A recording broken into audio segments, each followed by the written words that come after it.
Imagine un instant que tu poses ton téléphone, que tu fermes les yeux et que tu restes là, simplement là, sans rien faire, pas de musique, pas de notification, pas de voix autour de toi. Juste toi. Et maintenant, dis-moi honnêtement, est-ce que cela te semble agréable ou est-ce que quelque chose en toi résiste déjà? Je pose cette question parce qu'elle dit beaucoup. Elle dit quelque chose d'essentiel sur notre époque, sur la façon dont nous vivons, sur ce que nous fuyons, parfois sans même le savoir. Et aujourd'hui, je voudrais t'inviter à explorer quelque chose qui peut sembler simple en apparence, mais qui est en réalité l'un des actes les plus profonds que tu puisses poser pour toi-même en cette année 2026. Elle dit quelque chose d'essentiel sur notre époque, sur la façon dont nous vivons, sur ce que nous fuyons parfois sans même le savoir. Et aujourd'hui, je voudrais t'inviter à explorer quelque chose qui peut sembler simple en apparence, mais qui est en réalité l'un des actes les plus profonds que tu puisses poser pour toi-même en cette année 2026. Te concentrer sur toi et garder le silence. Je sais que ces mots peuvent résonner de différentes façons. Pour certains, ils évoquent la solitude. Pour d'autres, une forme de sagesse inaccessible réservée aux moines ou aux philosophes. Et pour d'autres encore, ils suscitent une légère inquiétude, comme si se concentrer sur soi était quelque chose d'égoïste, quelque chose qu'on n'a pas le droit de faire. Alors laisse-moi te dire d'emblée, ce n'est pas de l'égoïsme, c'est de la lucidité. C'est même, j'ose le dire, une forme de courage. Nous vivons dans un monde qui ne s'arrête jamais. Et pour d'autres encore, il suscite une légère inquiétude, comme si se concentrer sur soi était quelque chose d'égoïste, quelque chose qu'on n'a pas le droit de faire. Alors laisse-moi te dire d'emblée, ce n'est pas de l'égoïsme. C'est de la lucidité, c'est même, j'ose le dire, une forme de courage. Nous vivons dans un monde qui ne s'arrête jamais.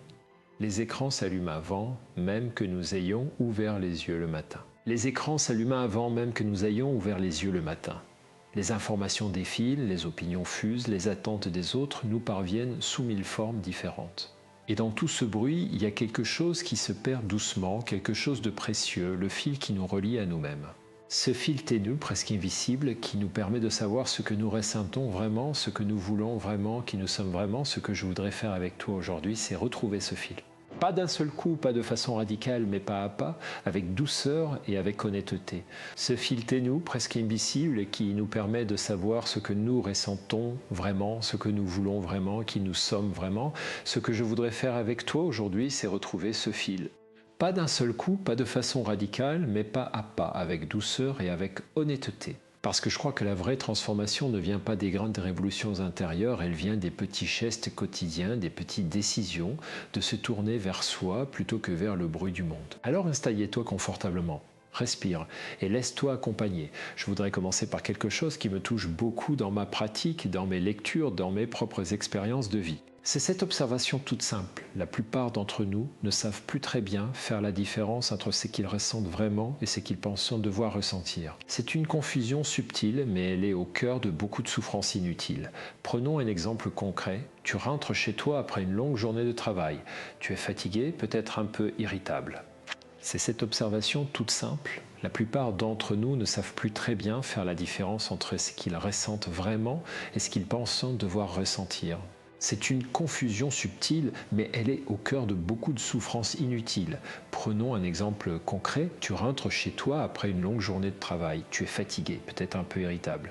Et quelqu'un dans ta vie te demande « Comment tu vas ?» Et toi, presque automatiquement, tu réponds « Bien, merci », même si ce n'est pas vrai, même si à l'intérieur, il y a quelque chose qui pèse. Pourquoi faisons-nous cela? Parce que nous avons appris depuis l'enfance qu'il vaut mieux ne pas déranger les autres avec nos états d'âme. Parce que nous avons intégré l'idée que nos émotions sont parfois un fardeau pour les autres. Et alors nous les rangeons, nous les mettons de côté, nous faisons comme si elles n'existaient pas, mais elles existent. Et ce que nous ne reconnaissons pas à nous-mêmes ne disparaît pas pour autant. Cela s'accumule, cela s'installe. Et alors, nous les rangeons, nous les mettons de côté, nous faisons comme si elles n'existaient pas. Mais elles existent et ce que nous ne reconnaissons pas en nous-mêmes ne disparaît pas pour autant. Cela s'accumule, cela s'installe. Cela finit par se manifester d'une façon ou d'une autre, souvent de façon inattendue, souvent au mauvais moment, souvent de façon disproportionnée. Je me souviens d'une personne que j'ai accompagnée il y a quelques années. Cela finit par se manifester d'une façon ou d'une autre, souvent de façon inattendue, souvent au mauvais moment, souvent de façon disproportionnée. Je me souviens d'une personne que j'ai accompagnée il y a quelques années. Je l'appellerai Thomas, bien sûr, ce n'est pas son vrai nom. Thomas était un homme très actif, très engagé dans son travail, quelqu'un que tout le monde admirait pour sa capacité à gérer les situations difficiles avec calme et efficacité. Et un jour, il est venu me voir parce qu'il n'arrivait plus à dormir. Il se réveillait la nuit, le cœur battant, sans raison apparente. Et quand je lui ai demandé ce qu'il ressentait dans ces moments-là, il m'a regardé avec un air presque étonné, comme si la question elle-même était étrange.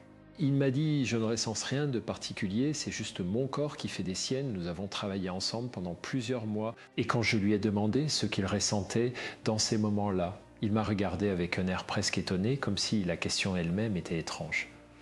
Il m'a dit « Je ne ressens rien de particulier, c'est juste mon corps qui fait des siennes. Nous avons travaillé ensemble pendant plusieurs mois. » Et peu à peu, Thomas a commencé à reconnaître quelque chose qu'il avait soigneusement évité pendant des années. Une fatigue profonde, une tristesse ancienne, un sentiment de ne jamais être vraiment à sa place dans sa propre vie. Nous sommes tous à des degrés divers, des Thomas. Nous avons tous ces zones d'ombre intérieures que nous préférons ne pas regarder, ces émotions que nous préférons ne pas nommer, ces vérités sur nous-mêmes que nous préférons tenir à distance. Son corps, lui, n'avait pas oublié, son corps lui parlait la nuit parce que pendant le jour, Thomas ne s'écoutait pas. Cette histoire, je la raconte parce qu'elle illustre quelque chose d'universel. Nous sommes tous à des degrés divers, des Thomas. Nous avons tous ces zones d'ombre intérieures que nous préférons ne pas regarder, ces émotions que nous préférons ne pas nommer, ces vérités sur nous-mêmes que nous préférons tenir à distance. Et le silence, celui dont je veux te parler aujourd'hui, c'est précisément l'espace dans lequel ces vérités peuvent enfin se faire entendre. Mais attention, parce que même quand nous sommes seuls, même quand il n'y a aucun son autour de nous, notre esprit continue de parler. Il commente, il juge, il planifie, il ressasse, il anticipe et il ne s'arrête presque jamais. Les bouddhistes ont un mot magnifique pour décrire cela. Ils appellent ça le mental singe, l'esprit qui saute d'une pensée à l'autre comme un singe saute de branche en branche sans jamais se poser vraiment. Quand je parle de silence, je ne parle pas uniquement de l'absence de bruit extérieur, je parle aussi et surtout du silence intérieur. Ce silence-là est beaucoup plus difficile à atteindre parce que même quand nous sommes seuls, même quand il n'y a aucun son autour de nous, notre esprit continue de parler. Il commente, il juge, il planifie, il ressasse, il anticipe, il ne s'arrête presque jamais. Les bouddhistes ont un mot magnifique pour décrire cela. Ils appellent ça le mental singe, l'esprit qui saute d'une pensée à l'autre comme un singe saute de branche en branche sans jamais se poser vraiment. Et je trouve cette image très juste parce que c'est exactement ce que nous vivons. Nos pensées ne nous appartiennent pas toujours. C'est apprendre à regarder ses propres pensées avec un peu de distance, un peu d'humour parfois et beaucoup de bienveillance. Je voudrais maintenant m'arrêter sur quelque chose qui me semble fondamental et qui est souvent mal compris. Se concentrer sur soi n'est pas la même chose que se replier sur soi. Ce n'est pas non plus la même chose que de devenir indifférent aux autres. C'est exactement le contraire. Elles surgissent, elles disparaissent, elles reviennent, elles nous entraînent dans des directions que nous n'avons pas choisies. C'est concentrer sur soi, c'est donc d'abord apprendre à observer ce mouvement sans en être le jouet. C'est apprendre à regarder ses propres pensées avec un peu de distance, un peu d'humour parfois et beaucoup de bienveillance. Je voudrais maintenant m'arrêter sur quelque chose qui me semble fondamental et qui est souvent mal compris. Se concentrer sur soi n'est pas la même chose que se replier sur soi. Et cette liberté-là, cette autonomie intérieure, elle nous permet d'être présents de façon beaucoup plus authentique, beaucoup plus généreuse. Il y a une métaphore que j'utilise souvent et qui me semble très parlante. Imagine un vase, si ce vase est vide, il ne peut rien donner, mais si tu le remplis, il peut déborder et cet excédent peut nourrir tout ce qui l'entoure. Se concentrer sur soi, c'est remplir son vase. Ce n'est pas non plus la même chose qu'est de devenir indifférent aux autres, c'est exactement le contraire. Quand nous sommes vraiment en contact avec nous-mêmes, quand nous connaissons nos propres besoins, nos propres limites, nos propres valeurs, nous devenons paradoxalement beaucoup plus disponibles pour les autres. Parce que nous n'avons plus besoin de leur approbation pour nous sentir bien, parce que nous n'avons plus besoin de leur validation pour savoir qui nous sommes. Et cette liberté-là, cette autonomie intérieure, elle nous permet d'être présents de façon beaucoup plus authentique, beaucoup plus généreuse. Il y a une métaphore que j'utilise souvent et qui me semble très parlante. Revenons maintenant à cette question du silence et je voudrais aller un peu plus loin parce que le silence dans notre société actuelle est devenu quelque chose de presque subversif. Nous vivons dans une culture qui valorise l'action, la productivité, la visibilité. Être silencieux, c'est souvent perçu comme être passif, comme ne rien faire, comme perdre du temps. Et cette perception est profondément erronée. Le silence est un espace de travail intérieur. C'est dans le silence que nous digérons nos expériences. C'est dans le silence que nous intégrons ce que nous avons vécu. C'est dans le silence que les idées les plus profondes émergent, que les décisions les plus justes se forment, que la créativité s'épanouit. Les grands artistes le savent, les grands scientifiques aussi. Einstein disait qu'il avait ses meilleures intuitions non pas quand il travaillait intensément, mais quand il se promenait, quand il laissait son esprit vagabonder librement. Ce n'est pas un hasard. C'est le fonctionnement naturel de notre cerveau qui a besoin de ces moments de décompression pour traiter l'information en profondeur. Et nous, dans nos vies quotidiennes, nous nous privons de ces moments. Nous remplissons chaque interstice de temps avec du bruit, avec des stimulations, avec du contenu. Le temps d'attente avant un rendez-vous devient l'occasion de vérifier nos messages. Le trajet en voiture devient l'occasion d'écouter un podcast. Le repas seul devient l'occasion de regarder une vidéo. Et je ne dis pas que tout cela est mauvais. Je dis simplement que si nous ne laissons jamais notre esprit se reposer dans le silence, nous nous privons de quelque chose d'essentiel. Je voudrais te proposer une petite expérience de pensée. Imaginez que tu as un ami très proche, quelqu'un que tu aimes profondément, et imagine que chaque fois que tu te retrouves avec cet ami, tu as le téléphone à la main, tu regardes l'écran, tu réponds à des messages, tu consultes les réseaux sociaux. Que se passerait-il dans cette amitié? Progressivement, elle s'effacerait, parce que la présence réelle, la présence authentique exige qu'on soit là, vraiment là, sans distraction. Eh bien, notre relation avec nous-mêmes fonctionne exactement de la même façon. Si nous ne nous accordons jamais notre propre présence, si nous ne passons jamais de temps avec nous-mêmes sans distraction, cette relation s'effrite et nous devenons des étrangers à nous-mêmes. C'est souvent ce que les gens décrivent quand ils traversent une période de crise. Ils disent « je ne me reconnais plus, je ne sais plus qui je suis, je ne sais plus ce que je veux » et cette perte de soi n'arrive pas du jour au lendemain. Elle est le résultat d'une longue accumulation de moments où nous avons choisi le bruit plutôt que le silence, l'extérieur plutôt que l'intérieur. Alors concrètement, que faire? Comment commencer à se reconnecter à soi-même? Comment apprivoiser ce silence qui peut faire peur? Je vais te proposer quelques pistes, pas des recettes miracles, pas des formules magiques, mais des directions dans lesquelles tu peux commencer à avancer. La première chose, c'est de commencer petit, très petit, parce que quand on n'a pas l'habitude du silence, y plonger brutalement peut être déstabilisant. Commence par 5 minutes par jour.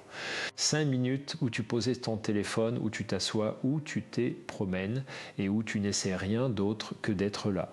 Pas de méditation formelle si tu n'y es pas habitué, pas de technique particulière. Juste être là, observer ce qui s'est passé en toi sans chercher à le changer, tu verras que ces 5 minutes peuvent sembler très longues au début. Tu verras ce que ton esprit va chercher à s'échapper, à trouver quelque chose à faire, quelque chose à penser, quelque chose à planifier. C'est normal. C'est même rassurant de voir cela parce que cela te montre à quel point ton esprit a besoin de cet entraînement. La deuxième piste, c'est ce que j'appelle l'écoute intérieure. C'est l'habitude de se poser régulièrement une question simple. Qu'est-ce que je ressens là maintenant? Pas ce que je pense devoir ressentir, pas ce que les autres attendent que je ressente, mais ce que je ressens vraiment. Et de répondre à cette question avec honnêteté, même si la réponse est inconfortable, même si la réponse est « je ne sais pas », ne pas savoir ce qu'on ressent, c'est déjà une information précieuse. Cela dit quelque chose sur notre rapport à nos émotions, sur notre capacité à les accueillir. Et cette information-là, elle peut être le point de départ d'un vrai travail sur soi. La troisième piste, et celle-ci me tient particulièrement à cœur, c'est la bienveillance envers soi-même, parce que souvent quand nous commençons à nous regarder vraiment, nous ne sommes pas tendres avec ce que nous voyons. Nous nous jugeons, nous nous critiquons, nous nous comparons, et cette sévérité intérieure est un obstacle majeur à la connaissance de soi. Il y a une pratique que les psychologues appellent l'autocompassion et que Christine Neff a beaucoup développée. L'idée est simple, traite-toi comme tu traiterais un bon ami. Si un ami venait te voir et te disait qu'il a fait une erreur, qu'il se sent perdu, qu'il ne sait plus très bien qui il est, tu ne lui dirais pas « tu es nul, tu aurais dû faire mieux, tu n'es pas à la hauteur ». Tu lui dirais « c'est difficile ce que tu traverses, je comprends, tu fais de ton mieux ». Eh bien, cette même douceur, tu peux la porter à toi-même. Ce n'est pas de la faiblesse, ce n'est pas de la complaisance. C'est la condition nécessaire pour pouvoir se regarder en face sans se détourner. Si ce contenu t'aide dans ton chemin, pense à laisser un like et à t'abonner pour continuer à apprendre ensemble. Cela fait vraiment une différence. Je voudrais maintenant aborder quelque chose de plus délicat, quelque chose que j'observe beaucoup dans notre époque, qui est directement lié à notre difficulté à rester en contact avec nous-mêmes. C'est ce que j'appelle la tyrannie du regard des autres. Nous sommes des êtres sociaux. Nous avons besoin du regard des autres pour nous construire, pour nous sentir exister. C'est une réalité anthropologique fondamentale. Mais il y a une différence entre avoir besoin du regard des autres et être entièrement dépendant de ce regard pour savoir qui on est. Les réseaux sociaux ont exacerbé cette dépendance d'une façon sans précédent dans l'histoire humaine. Nous publions une photo et nous attendons les likes, nous partageons une opinion et nous guettons les réactions. Nous construisons une image de nous-mêmes pour les autres et peu à peu, nous finissons par confondre cette image avec notre identité réelle. Et le problème, c'est que cette image est toujours partielle, toujours construite, toujours orientée vers ce que nous pensons que les autres veulent voir. Elle ne nous ressemble pas vraiment, elle est une façade. Et vivre derrière une façade, c'est épuisant. Je pense à une jeune femme que j'ai rencontrée lors d'une conférence. Elle m'a dit quelque chose qui m'a beaucoup frappé. Elle m'a dit « J'ai l'impression que ma vie réelle est moins réelle que ma vie sur Instagram ». Et quand elle a dit ça, j'ai vu dans ses yeux quelque chose de très triste, une forme de désorientation profonde. Parce que la vie réelle, avec ses imperfections, ses moments de doute, ses silences, ses jours ordinaires, cette vie-là était devenue moins intéressante, moins valide que la vie mise en scène pour les autres. Et cette inversion des valeurs, je crois qu'elle est au cœur d'une souffrance très contemporaine. Se concentrer sur soi en 2026, c'est aussi et peut-être surtout résister à cette inversion. C'est choisir de vivre sa vie plutôt que de la mettre en scène. C'est choisir d'être plutôt que de paraître. C'est choisir la profondeur plutôt que la surface. Et je veux être honnête avec toi. Ce choix-là n'est pas facile. Il va à contre-courant. Il peut même être perçu par certains comme un désengagement, une forme de retrait social. Mais je crois profondément que c'est le chemin vers une vie plus authentique, plus satisfaisante, plus libre. Parlons maintenant de quelque chose que j'appelle la qualité de présence. C'est une notion qui me semble centrale dans tout ce dont nous parlons aujourd'hui. La qualité de présence, c'est la capacité à être vraiment là où tu es, vraiment dans ce que tu fais, vraiment dans ce que tu ressens au moment où cela se passe. C'est ce que les pratiquants de méditation appellent la pleine conscience ou mindfulness. Mais je voudrais dépasser un peu ce cadre, parce que la pleine conscience n'est pas seulement une technique de méditation. C'est une façon d'être au monde, une façon de s'engager dans sa propre vie. Quand tu manges, est-ce que tu goûtes vraiment ce que tu manges? Quand tu marches, est-ce que tu sens vraiment le sol sous tes pieds? Quand tu parles avec quelqu'un, est-ce que tu l'entends vraiment ou est-ce que tu penses déjà à ce que tu vas répondre? Ces questions peuvent sembler anodines, mais elles touchent à quelque chose de fondamental, notre capacité à habiter notre propre vie. Parce que si nous ne sommes jamais vraiment là où nous sommes, si nous sommes toujours un peu ailleurs, dans le passé ou dans le futur, dans les pensées ou dans les écrans, alors nous laissons notre vie se dérouler sans nous. Et c'est une forme de gaspillage que je trouve profondément triste. Il y a une phrase que j'aime beaucoup et dont je ne connais pas l'auteur exact, mais qui dit quelque chose comme « La vie n'est pas courte, c'est nous qui la vivons trop vite ». Et je crois que c'est vrai, ce n'est pas le temps qui manque. C'est la présence qui manque, c'est l'attention qui manque. Alors comment cultiver cette présence? Comment apprendre à être là, vraiment là? Une des façons les plus simples et les plus puissantes, c'est de revenir régulièrement à la respiration. La respiration, c'est le seul processus corporel qui soit à la fois automatique et conscient. Nous respirons sans y penser, mais nous pouvons aussi choisir d'y penser et ce faisant, nous revenons immédiatement dans le moment présent. Parce que la respiration se passe toujours maintenant. Elle ne peut pas se passer hier, elle ne peut pas se passer demain, elle se passe maintenant. Alors plusieurs fois par jour, sans raison particulière, posez simplement ton attention sur ta respiration. Pas pour la contrôler, pas pour la modifier, juste pour la sentir. L'air qui entre et l'air qui sort, la légère expansion de la poitrine, la légère contraction, c'est tout. Et dans ce geste simple, tu reviens à toi. Si ce que j'explore avec toi aujourd'hui te touche, je t'invite à laisser un like et à t'abonner. C'est une façon de me dire que ce travail a du sens et cela m'encourage à continuer. Je voudrais maintenant aborder un sujet qui est souvent au cœur des difficultés que les gens rencontrent quand ils essaient de se concentrer sur eux-mêmes. C'est la culpabilité de prendre du temps pour soi. La culpabilité de ne pas être disponible pour les autres, la culpabilité de se mettre ne serait-ce qu'un instant au centre de ses propres préoccupations. Cette culpabilité, elle a des racines profondes. Elle vient souvent de l'éducation de messagères reçues dans l'enfance qui disaient que les besoins des autres passent avant les nôtres. Elle vient parfois de la culture qui valorise le sacrifice, le don de soi, l'abnégation. Elle vient parfois d'une confusion entre le fait de prendre soin de soi et le fait d'être égoïste. Mais je voudrais te proposer un autre regard. Prendre soin de soi n'est pas égoïste, c'est responsable. C'est même, j'ose le dire, une forme d'amour envers les autres. Parce que si tu es épuisé, si tu es vide, si tu es perdu, tu n'as rien de bon à donner, tu donnes de la fatigue, de l'irritabilité, de l'absence. Alors que si tu es nourri, si tu es ancré, si tu es en contact avec toi-même, tu peux donner quelque chose de vrai, de durable, de nourrissant. Les hôtesses de l'air le disaient dans les consignes de sécurité. En cas de dépressurisation, mettez votre masque à oxygène avant d'aider les autres. Ce n'est pas de l'égoïsme, c'est du bon sens. Parce que si tu t'évanouis en essayant d'aider les autres, tu n'aides personne. Alors la prochaine fois que tu te sens coupable de prendre du temps pour toi, rappelle-toi cela. Ce temps n'est pas volé aux autres. Il est investi dans ta capacité à être pleinement présent pour eux. Il y a quelque chose d'autre que je voudrais explorer avec toi, quelque chose qui touche directement à ce que révèle notre rapport au silence et à la solitude. C'est la question de l'identité. Qui sommes-nous vraiment quand nous enlevons tous les rôles que nous jouons, toutes les attentes que nous portons, toutes les images que nous projetons? C'est une question philosophique, certes, mais c'est aussi une question très pratique. Parce que si nous ne savons pas qui nous sommes au fond, si notre identité dépend entièrement des rôles que nous jouons, père ou mère, professionnels, amis, partenaires, alors nous sommes très vulnérables.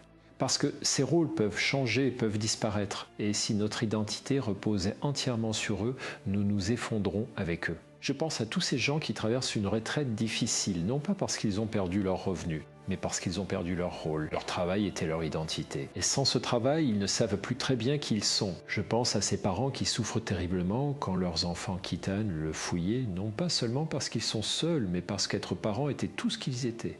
Ces transitions sont douloureuses. Mais elles peuvent aussi être des opportunités extraordinaires de retrouver quelque chose de plus profond, quelque chose de plus stable, quelque chose qui ne dépend pas des circonstances extérieures. C'est quelque chose, c'est ce que les philosophes appellent parfois le soi essentiel, ou ce que les traditions spirituelles appellent l'âme, ou simplement ce que nous pourrions appeler notre nature profonde. Et cette nature profonde, on ne peut la rencontrer que dans le silence, parce que dans le bruit, elle est couverte. Dans l'agitation, elle est noyée. C'est dans les moments de calme, dans les moments où nous ne sommes plus personne en particulier, où nous ne jouons plus aucun rôle, que quelque chose d'essentiel peut se faire entendre. Je me souviens d'une retraite de silence à laquelle j'ai participé il y a quelques années. 3 jours sans parler, sans téléphone, sans lecture. Juste la nature, la marche, la méditation, les repas en silence. Et je me souviens que les premières heures ont été très difficiles. Et mon esprit cherchait quelque chose à faire, quelque chose à penser, quelque chose à planifier. Il y avait une sorte d'anxiété diffuse, une impression de vide inconfortable. Mais peu à peu, quelque chose s'est déposé, le bruit intérieur a commencé à se calmer, et dans ce calme, j'ai commencé à percevoir des choses que je n'entendais pas habituellement, des émotions que j'avais mises de côté. Des désirs que j'avais ignorés, une forme de joie simple, presque enfantine, à regarder les arbres bouger dans le vent. Et à la fin de ces 3 jours, je me suis senti plus moi-même que je ne l'avais été depuis longtemps. Pas différent, pas transformé de façon spectaculaire, mais plus ancré, plus clair, plus en paix. Bien sûr, tout le monde ne peut pas se permettre une retraite de 3 jours.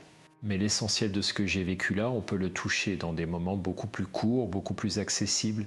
Une promenade seule dans la nature, un matin sans téléphone, un repas en silence. Ces petits silos de silence, dans notre vie quotidienne, peuvent faire une différence réelle. Continuons ensemble et si tu n'es pas encore abonné, c'est le bon moment pour le faire. Cela me permet de continuer à créer du contenu qui, j'espère, t'accompagne dans ton chemin.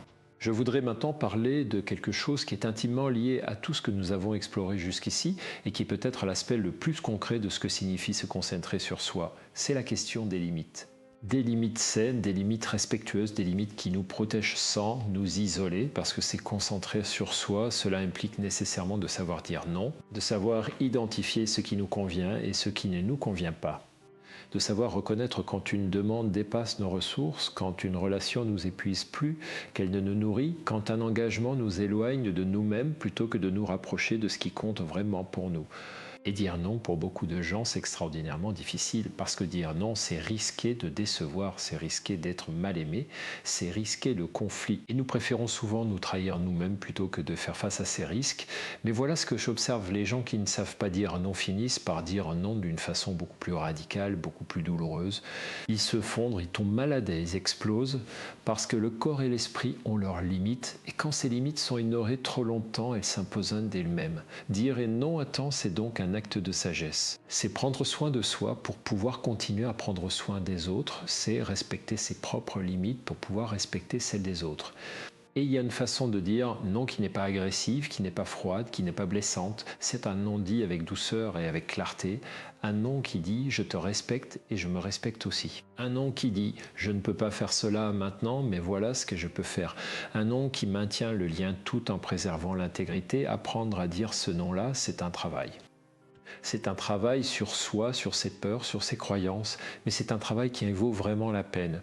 Je voudrais maintenant te parler de quelque chose qui me semble être le cœur de tout ce que nous explorons aujourd'hui. C'est la notion de présence à soi-même comme fondement de la présence aux autres, parce que je crois profondément que nous ne pouvons pas être vraiment présents pour les autres si nous ne sommes pas d'abord présents pour nous-mêmes. Pense à un moment dans ta vie où tu étais vraiment là pour quelqu'un, vraiment là, pas physiquement présent mais mentalement ailleurs, vraiment là avec toute ton attention, toute ta chaleur, toute ta disponibilité. Ces moments-là sont rares et ils sont précieux. Et ils ne peuvent se produire que quand tu es toi-même ancré, toi-même calme, toi-même en contact avec ce que tu ressens. A l'inverse, pense à un moment où tu étais épuisé, débordé, perdu dans tes propres pensées. Même si tu étais physiquement là, tu n'étais pas vraiment présent. Et les autres le sentent. Les sentent surtout avec une acuité remarquable. Ils savent quand leur parent est là et quand il ne l'est pas, même s'il est dans la même pièce. La présence à soi-même est donc un cadeau que tu fais aux autres.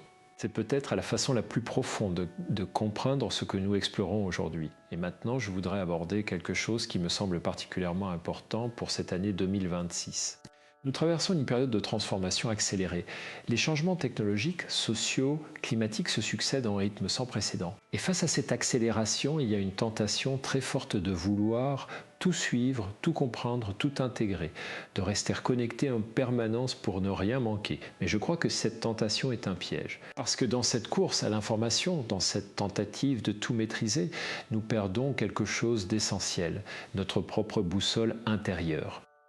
Notre capacité à distinguer ce qui compte vraiment de ce qui est simplement urgent, notre capacité à rester fidèle à nos valeurs profondes dans un monde qui change trop vite pour que nous puissions nous adapter consciemment à chaque changement. Garder le silence en 2026, c'est donc aussi une forme de résistance. Une résistance douce mais ferme, une résistance qui dit « je ne vais pas laisser le monde extérieur définir qui je suis et ce qui compte pour moi. Je vais prendre le temps de me demander ce que je pense vraiment, ce que je ressens vraiment, ce que je veux vraiment. C'est un acte politique presque dans le sens le plus noble du terme. C'est choisir d'être un sujet actif de sa propre vie plutôt qu'un objet passif d'un monde qui nous sollicite de toutes parts. Si ce contenu t'accompagne dans ta réflexion, pense à laisser un like et à t'abonner. Cela m'aide vraiment à continuer ce travail et cela me touche profondément. Je voudrais maintenant te parler de quelque chose que j'appelle la sagesse du corps. Parce que souvent, quand nous parlons de se concentrer sur soi, nous pensons surtout aux pensées, aux émotions, aux réflexions mentales, mais il y a une dimension de nous-mêmes que nous négligeons souvent et qui est pourtant une source extraordinaire d'informations sur notre état intérieur, le corps. Notre corps, c'est des choses que notre esprit ne sait pas encore. Il enregistre les tensions, les peurs, les joies, les deuils. Il garde la mémoire de ce que nous avons vécu et il nous parle constamment à travers les sensations, les douleurs, la fatigue, le plaisir. Mais nous ne l'écoutons pas. Nous allons trop vite, nous prenons des médicaments pour faire taire les symptômes, nous ignorons les signaux d'alarme jusqu'à ce qu'ils deviennent impossibles à ignorer. Apprendre à écouter son corps, c'est une forme de connaissance de soi qui va très loin. C'est apprendre à reconnaître les tensions dans les épaules quand on est stressé.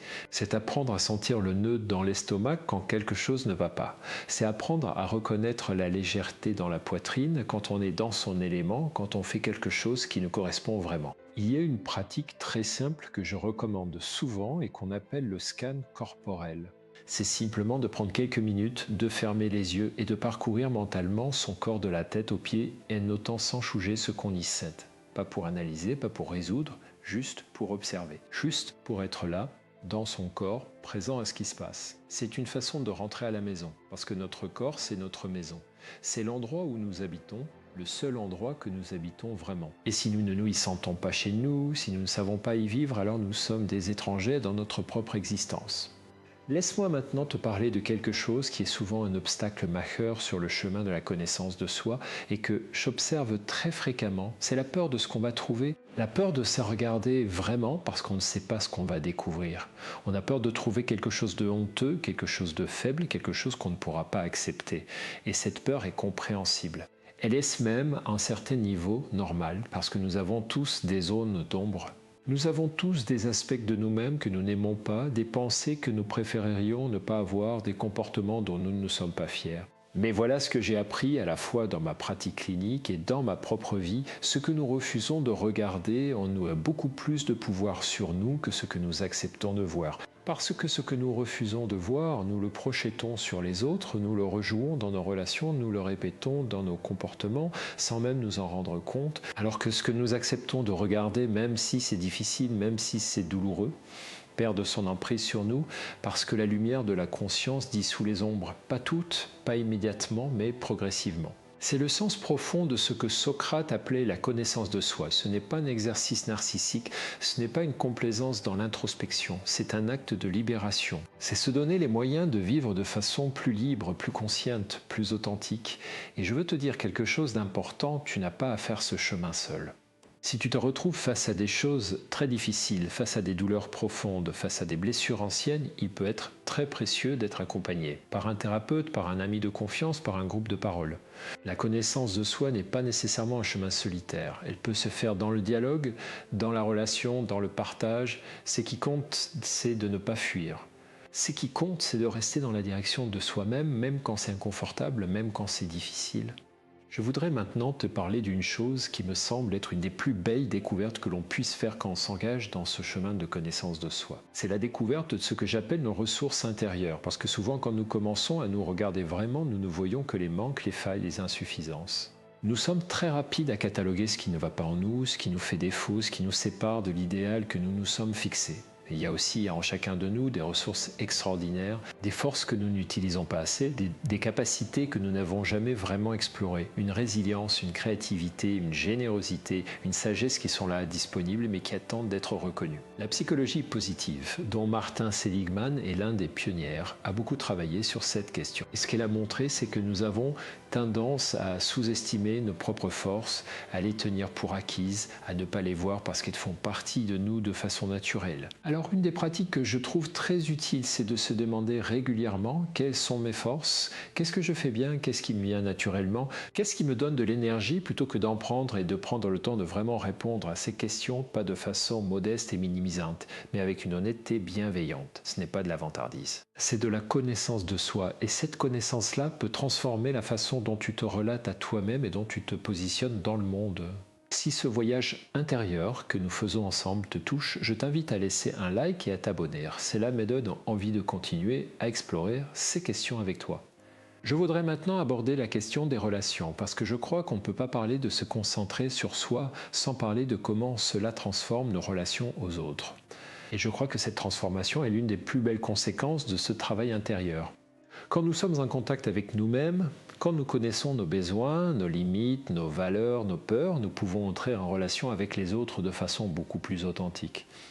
Nous n'avons plus besoin de porter des masques, nous n'avons plus besoin de jouer des rôles, nous pouvons simplement être là tels que nous sommes, avec toutes nos imperfections et toute notre humanité. Et paradoxalement, c'est précisément cette authenticité qui crée les connexions les plus profondes, parce que les gens ne se connectent pas à nos façades.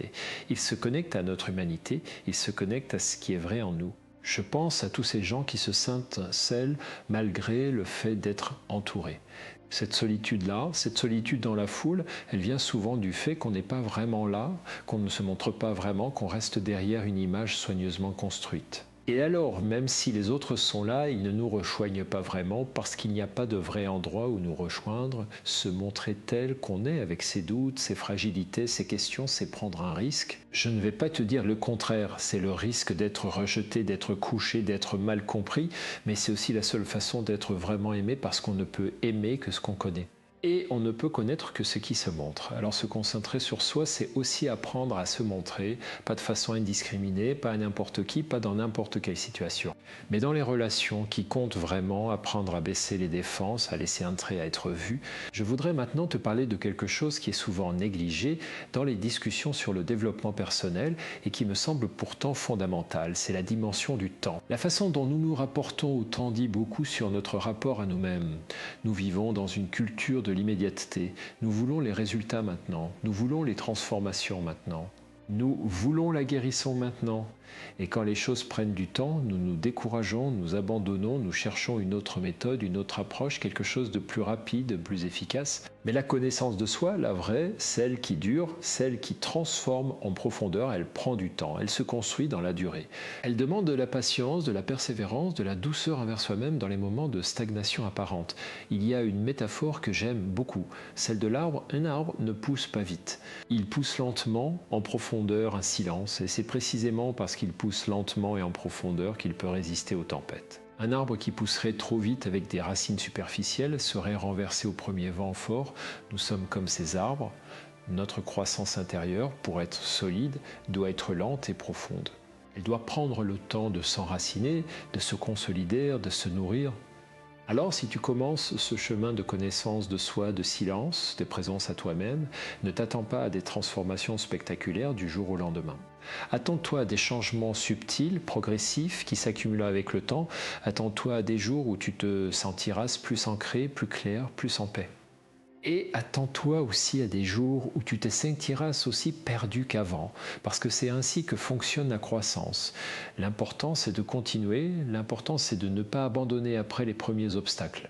L'important, c'est de faire confiance au processus, même quand les résultats ne sont pas encore visibles. Je voudrais maintenant te partager quelque chose de plus personnel. Parce que je crois que dans un échange comme celui-ci, l'authenticité est essentielle. Et je ne peux pas te parler de se concentrer sur soi sans te dire que ce chemin, je le marche aussi, que je ne suis pas arrivé à destination, que je me perds parfois, que je me retrouve parfois, que certains jours le silence me fait peur, que certains jours je préfère le bruit à la confrontation avec moi-même, parce que ce chemin n'est pas une destination. C'est un processus continu. C'est une pratique quotidienne, comme on pratique un instrument de musique. Certains jours, on joue bien. D'autres jours, on fausse. Et l'important n'est pas de jouer parfaitement. L'important, c'est de continuer à jouer. Et ce que j'ai appris au fil des années, c'est que la régularité vaut mieux que l'intensité. 5 minutes de silence chaque jour valant mieux qu'une heure de méditation une fois par semaine. Un petit geste quotidien de présence à soi-même vaut mieux qu'une grande retraite spirituelle tous les ans. Parce que c'est dans la répétition, dans la constance, dans le quotidien que les habitudes se forment et que les transformations s'installent. C'est dans le quotidien que la vie se joue, pas dans les grands moments. Si tu n'es pas encore abonné et que ce contenu t'accompagne, je t'invite à le faire maintenant. C'est une façon de continuer ce chemin ensemble et cela m'encourage vraiment à continuer. Je voudrais maintenant te parler d'un concept qui me semble très important pour comprendre ce que révèle notre rapport au silence et à la solitude. C'est le concept de tolérance à l'incertitude. Parce que l'une des raisons pour lesquelles nous fuyons le silence, l'une des raisons pour lesquelles nous nous noyons dans le bruit et l'activité, c'est que le silence nous met face à l'incertitude. Face aux questions sans réponse, face aux aspects de notre vie qui ne sont pas résolus, pas clarifiés, pas maîtrisés. Et nous vivons dans une culture qui a une très faible tolérance à l'incertitude. Nous voulons des réponses claires, des solutions immédiates et des certitudes rassurantes. Et quand nous n'en trouvons pas, nous paniquons, nous cherchons à contrôler, nous nous agissions. Mais l'incertitude est une condition fondamentale de l'existence humaine. Nous ne savons pas ce que demain nous réserve. Nous ne savons pas comment nos relations vont évoluer. Nous ne savons pas qui nous allons devenir. Et cette incertitude, au lieu d'être vécue comme une menace, peut être vécue comme une ouverture, comme un espace de possibilités. Les grandes traditions spirituelles et philosophiques ont toutes, d'une façon ou d'une autre, enseigné l'art de vivre avec l'incertitude. Les stoïciens distinguaient ce qui dépend de nous de ce qui ne dépend pas de nous et recommandaient de concentrer notre énergie sur le premier et d'accepter le second. Les bouddhistes parlent de l'impermanence comme d'une réalité fondamentale qu'il faut embrasser plutôt que combattre. Les mystiques chrétiens parlaient de la nuit obscure de l'âme comme d'un passage nécessaire vers une foi plus profonde. Et dans tous ces enseignements, il y a quelque chose de commun, la nécessité d'apprendre à rester dans l'inconfort, à ne pas fuir dans l'action ou dans le bruit, à laisser les choses se déposer, à faire confiance à un processus plus grand.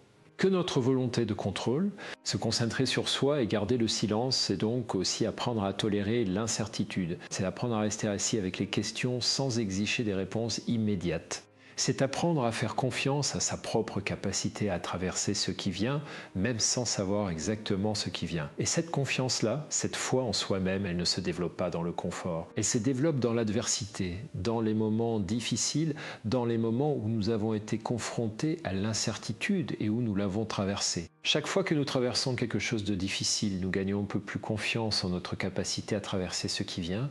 Chaque épreuve surmontée est une ressource pour les épreuves futures. Alors, quand tu te retrouves dans le silence et que l'inconfort arrive, quand les questions surgissent sans réponse, quand l'incertitude se fait sentir, essaie de ne pas t'en échapper immédiatement. Reste un moment, respire. Rappelle-toi que tu as déjà traversé des choses difficiles. Rappelle-toi que l'inconfort n'est pas un danger. Rappelle-toi que de l'autre côté de l'inconfort, il y a souvent quelque chose de précieux. Je voudrais maintenant aborder la question de la solitude qui est intimement liée à tout ce dont nous avons parlé. Parce que garder le silence, se concentrer sur soi, cela implique nécessairement des moments de solitude.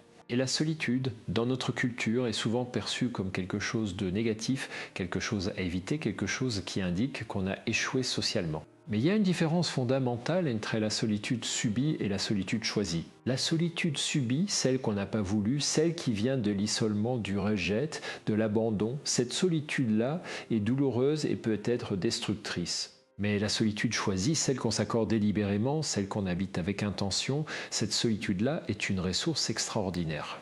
Les grands créateurs, les grands penseurs, les grands spirituels ont tous eu une relation profonde avec la solitude choisie. Rilke écrivait dans ses lettres à un jeune poète « Il faut aimer la solitude et souffrir avec une belle plainte de ce qu'elle coûte.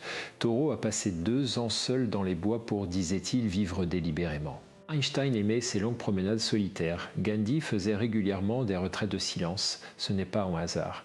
La solitude choisie est l'espace dans lequel la pensée profonde est possible. Elle est l'espace dans lequel la créativité s'épanouit. Elle est l'espace dans lequel on peut entendre sa propre voix, pas celle des autres, pas celle de la société, pas celle de la culture, mais sa propre voix intérieure. Et cette voix intérieure, elle a quelque chose d'important à dire. Elle a quelque chose d'important à dire sur ce qui compte vraiment pour toi, sur la direction que tu veux donner à ta vie, sur les choix que tu as devant toi.